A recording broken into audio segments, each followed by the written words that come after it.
Hello everyone, welcome to the next video of the embryology, and the today's topic is some introductory terms or definitions. Let's start. Reproduction. What is reproduction? This is the production of continuous production. This is the production of continuous stream of new generation of specific species. बहुत simple है. क्या है? Production है, continuous stream of new generation. Means new generation का production करना क्या है? Reproduction है. Gonad, it is the primary sex organ of an animal और bird. Testis are the male gonads and ovaries are the female gonads.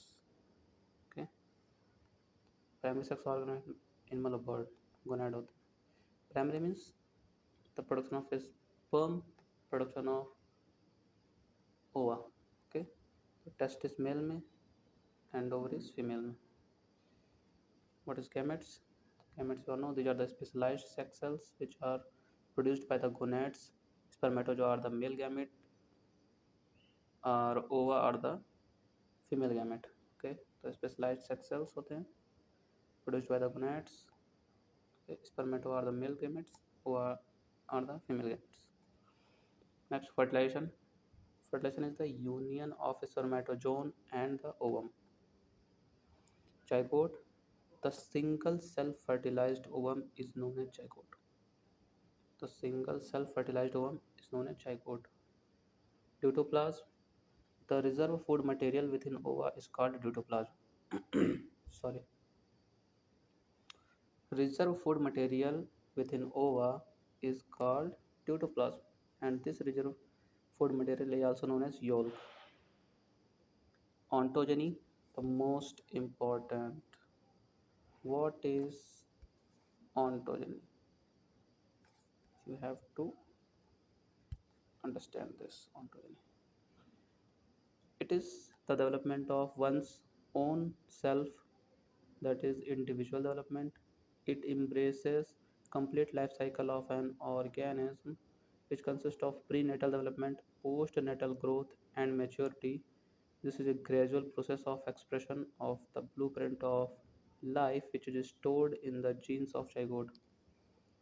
देखिए, ontogeny क्या है? Individual development है. मतलब इंडिविजुअल डेवलपमेंट की स्टोरी है, story of individual development. And this development क्या है?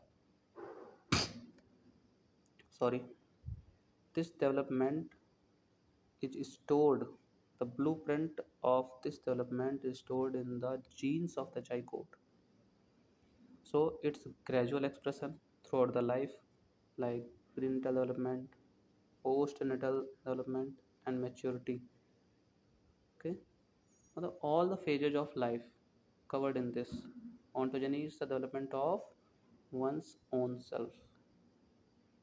Okay, means the story of one's development. Next, the important is phylogeny. Phylogeny क्या है? देखिए, ऑन्टोजेनी इंपॉर्टेंट है और फाइलोजेनी इंपॉर्टेंट है. फाइलोजेनी क्या है? This is the historical development of species. The evolutionary और ancestral histories of a group of organism are expressed in this process. ये क्या है? इवोल्यूशनरी और एंसेस्ट्रल हिस्ट्री मीन्स किसी एनिमल का एंसेस्टर कौन था, हु इज़ द एंसेस्टर, वो किससे उत्पन्न हुए हैं, पहले वो क्या थे. यही जो इसका जो स्टडी है वो है क्या है? फाइलोजेनी है. Means historical development of species या evolutionary ancestral history of an individual और species is the phylogeny. Okay, अब most important is the ontogeny repeats phylogeny. Very famous line in biology, especially evolutionary biology. What? Ontogeny repeats phylogeny. This is best understood by observing sequences of development of the kidneys in fish, reptile, bird and mammals. Ontogeny repeats phylogeny का सबसे best example कहाँ दिखेगा आपको? Development of kidney में, वो भी किस में? मैमल्स में, fish, reptile, bird, mammals. Vertebrates, vertebrates में आपको देखने को मिलेगा। जैसे वर्टिब्रेट्स की जो एवोल्यूशनरी हिस्ट्री है उसमें ये होता है, बताया गया है कि जो मैमल्स हैं, जो बर्ड्स हैं, रेप्टाइल्स हैं, इनके एंसेस्टर कौन है? कॉमन है, means somewhere they are derived from the fish stage. Ancestral history में ये फिश थे, यहाँ कहने का मतलब ये है।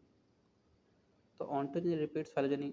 अब ऑन्टोजेनी रिपीट्स फाइलोजेनी कैसे रिपीट करेगा? ऑन्टोजेनी इंडिविजुअल डेवलपमेंट में फाइलोजेनी कैसे दिखेगी?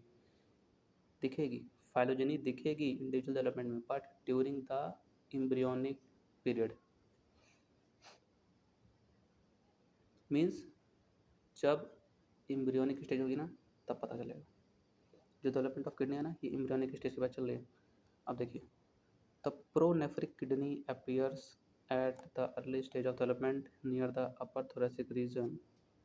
It completely disappears in mammals but persists in adult form of some fishes.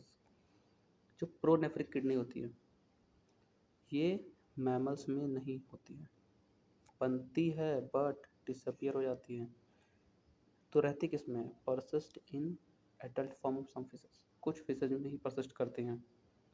और ये फॉर्म कब होती है? Early stage of development near the upper thoracic region, upper thoracic region. तो फिशेज में पाई जा रही है क्या? सम फिशेज में प्रोनेफ्रिक किडनी। अब देखते हैं mesonephric kidney. The mesonephric kidney appears by replacing pronephric kidney in lower thoracic region and persist in adult form in most of the fish and amphibians. जो मेजोनेफ्रिक किडनी है वो persist कर रही है किसमें? persist in most of the fishes and amphibians, amphibians and fishes में persist कर रही है। इसका मतलब ये है कि मेजोनेफ्रिक किडनी बना कैसे? मेजोनेफ्रिक किडनी बनता है रिप्लेसिंग प्रोनेफ्रिक किडनी।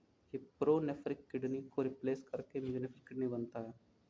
और कहाँ पे? लोअर थोरेसिक रीजन में। वहाँ अपर थोरेसिक रीजन था प्रोनेफ्रिक में, यहाँ पे लोअर थोरेसिक रीजन है। ये सब एम्ब्रियोनिक स्टेज में बातें हो रही हैं। The next is the metanephric kidney. तो देखते हैं।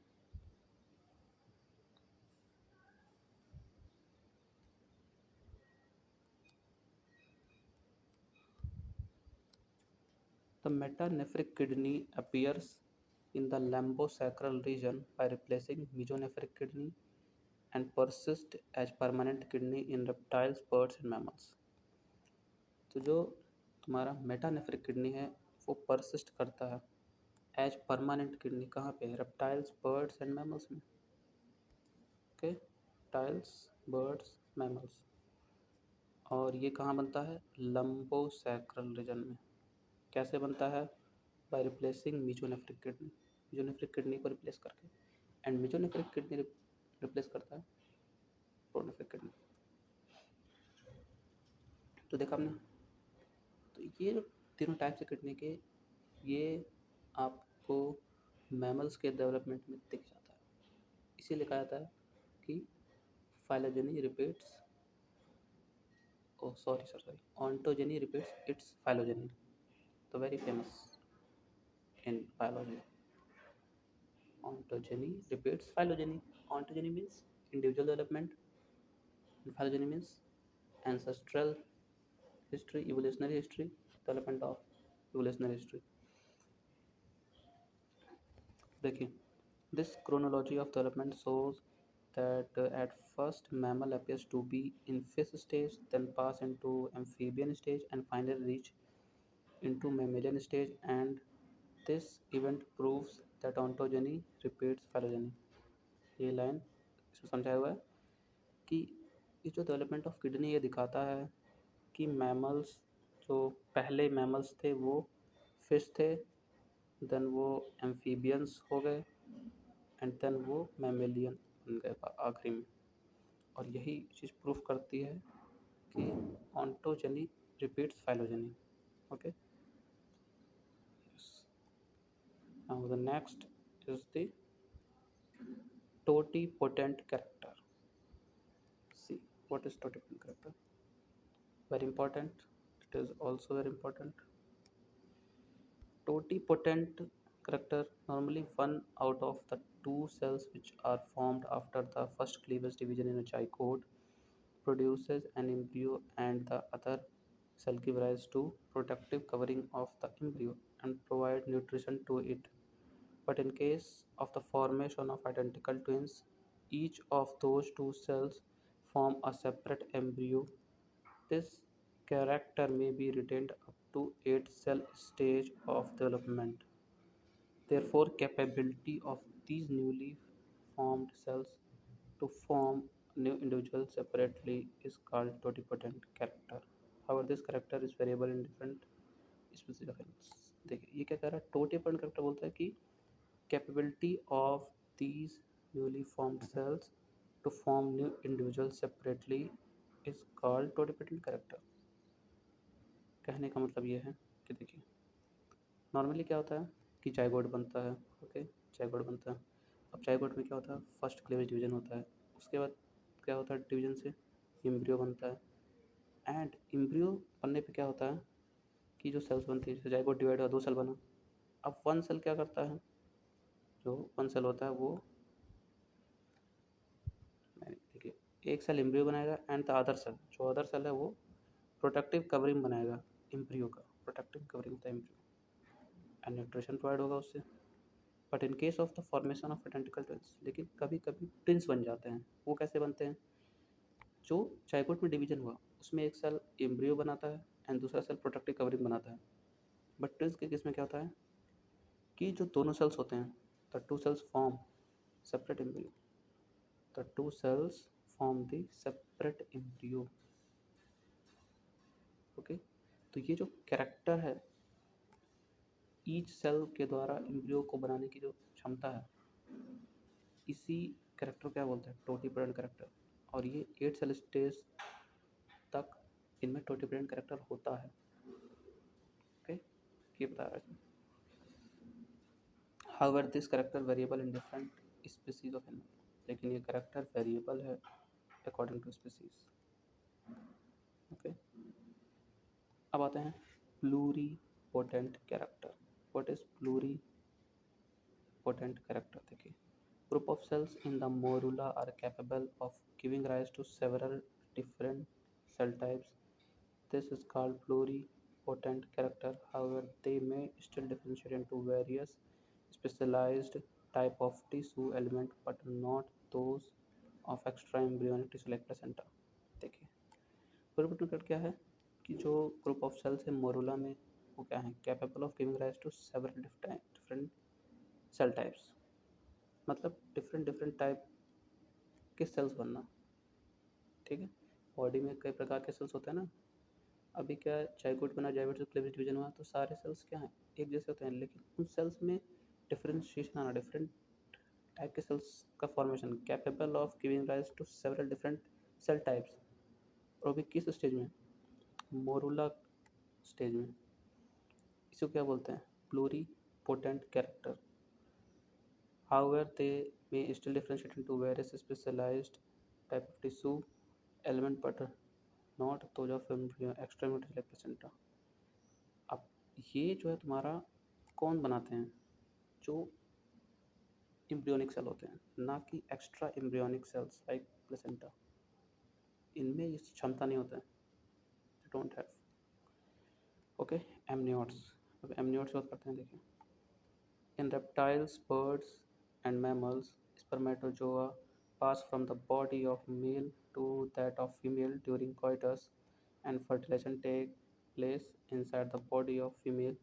The amniotic cavity develops. The embryo of these species float within the fluid-filled amniotic cavity and therefore called amniotes. Simple है। देखिए एमनियोट्स भी इम्पोर्टेंट है। एमनियोट्स क्या होते हैं आपको समझना होगा। देखिए एमनियोट्स क्या हैं, जिनमें एमनियोटिक कैविटी बनेगी, सिंपल समझिए। ठीक है, the amniotic in reptiles, birds और मैमल्स। मैमल्स में क्या होता है, स्पर्मेटोजोआ जो है मेल बॉडी से फीमेल बॉडी में ट्रांसफ़र होता है और कोइटस के टाइम पे, और फर्टिलाइजेशन होता है। फर्टिलाइजेशन क्या होता है फीमेल बॉडी के अंदर, ये सब रेप्टाइल बर्ड और मैमल के बाद चल रही है। अब होता क्या है कि फर्टिलाइजेशन अंदर हुआ तो डेवलपमेंट भी क्या होगा जाइगोट और एम्ब्रियो का बाहर होगा, बाहर नहीं, डेवलपमेंट अंदर होगा, ऐसा जरूरी नहीं है, लेकिन मोस्टली रेप्टाइल्स और मैमल्स में बाहर ही अंदर ही डेवलपमेंट हो रहा है। ओके, अब देखिए इसमें होता क्या है कि एमनियोटिक कैविटी डेवलप करता है, the amniotic cavity develops and the embryo of these species float within the fluid filled amniotic cavity and are called amniotes। अगर आपसे एक सिंपल लाइन में कहूँ कि amniotes क्या हैं, कि amniotes are those species or animals in which an amniotic cavity forms develop and embryo of these species float within the fluid filled amniotic cavity is called the amniotes। okay, जहाँ जहाँ पे amniotic cavity बनेगी they are called the amniotes। इसकी example कौन है, reptiles birds and mammals. अब देखिए और भी हैं, एनेमनियोट्स कौन है, तो एनेमनियोट्स हैं in fish and amphibians the ova are fertilize outside the animal body and the embryo grow in external environment without being surrounded by amniotic cavity, this species are known as amniotes. Just opposite है, इसके example क्या है fish और amphibia. इसमें क्या होता है fertilisation outside the body होता है और एम्ब्रियो ग्रो करता है एक्सटर्नल एनवायरनमेंट में without surrounded by the amniotic cavity, so इनको क्या बोलते हैं एनेमनियोट्स बोलते हैं। ओके, अब ओविपेरस पे आते हैं। ओविपेरस क्या है, they are egg laying species. Okay, example क्या है रेप्टाइल्स और birds. When lay fertilised egg the whole of the prenatal development takes place inside the egg and getting nourishment from the yolk, therefore these species of animal and birds are called oviparous animals or birds। Okay, तो इसके example reptiles और birds में oviparous के, ये क्या करते हैं fertilised egg ले करते हैं और जो प्री नेटल डेवलपमेंट होता है इनका वो कहाँ होता है इनसाइड द एग होता है, और नरिशमेंट कहाँ से प्राप्त करते हैं getting nourishment from the yolk, yolk से प्राप्त करते हैं, yolk is the stored food reserve. ठीक है, therefore this species of animal and birds are called the oviparous animals or birds, ये oviparous कहलाते हैं। okay, now next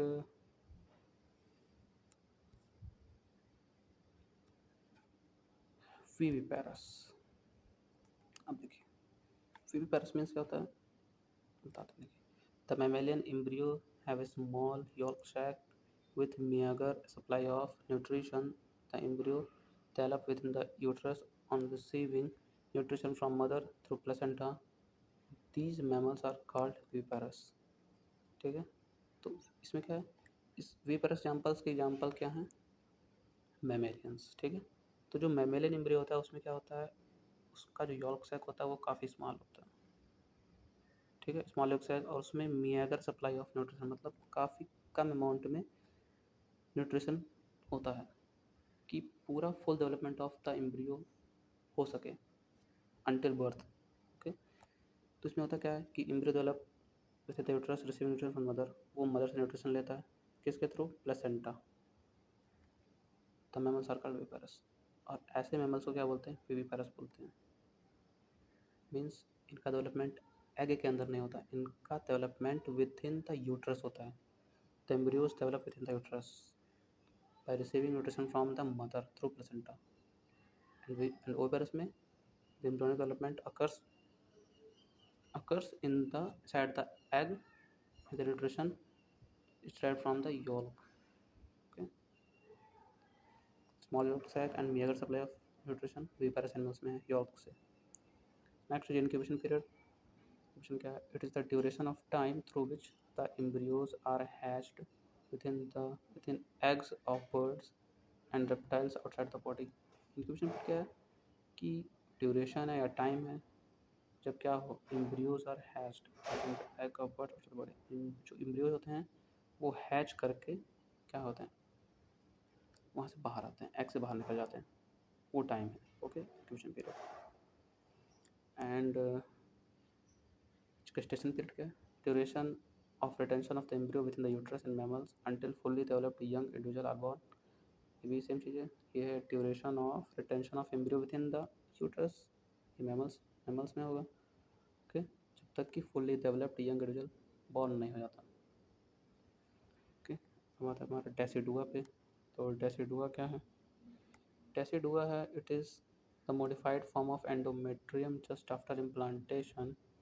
The endometrium remains at secretory phase when the morula reaches the uterus, but with the implantation, the secretory phase is intensified. The stromal cells enlarge, vacuoles appear within this layer, and it stores glycogen and lipid. This change is called decidual reaction.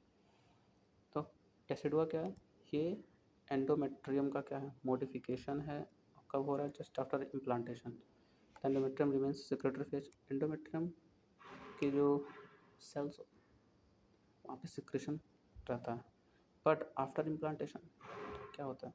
Secretary phase जो होता है जब morula uterus में पहुँचता है for implantation, ये जो secretary phase होता है with the implantation intensified and stromal cells in large, vacuoles appear within the stromal cell layer, and the storage of glycogen lipid occurs. This change is called the decidual reaction, और उसी को बोलते हैं decidual reaction. Okay, तो ये important है, decidual reaction या decidua. I hope these terms are well understood. Thank you.